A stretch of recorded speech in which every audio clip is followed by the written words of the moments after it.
Hello, welcome to another video. In this video we will talk about how you can select multiple columns from a table. As you can see in this code that I am selecting star from the cast table. What does it actually mean? It means I am selecting all columns from the customer table itself, and then using the buffer, cast table buffer, I am printing out the one particular single column here. But if you want to print out all the columns from the cast table using the star, as we are selecting all columns using star, that means in buffer for a particular single record or the first row, we can print each and every column here.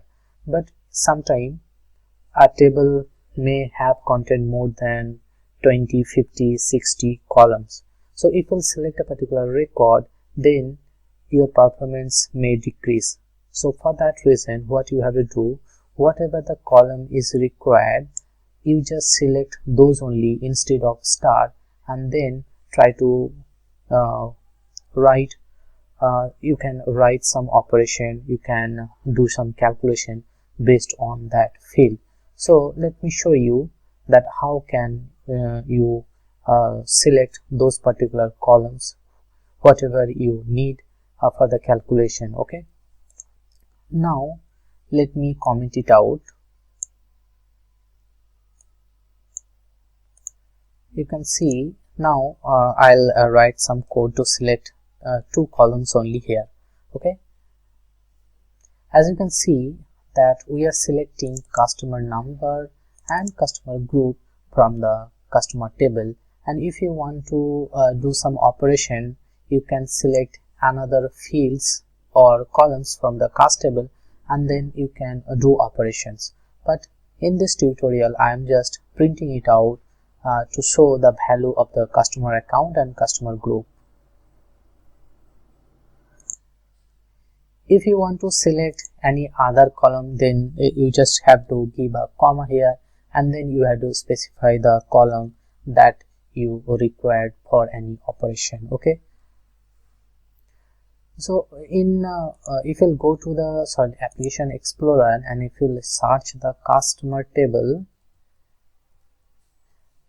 and if you'll go to the field section of the customer table, you will be able to see all the fields which is available in the customer table itself. So in this section, field section, you can see that different types of columns are there. So whatever you need from these fields, all the fields you can select. For example, if I want to select the column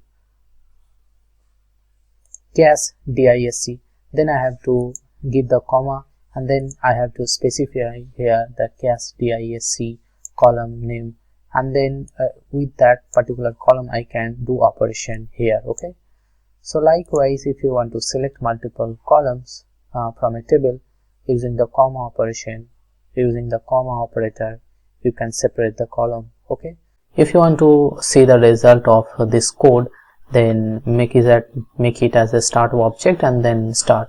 So I have already executed the code, and if you'll execute the code, you will create this output: account number D001 and customer group 90. And remember that if you are not getting the output, then change the company change the company to USMF, and then you will see the output because this company having the data. Okay, so thanks for watching this video. See you in the next one. Till then, take care. Bye bye.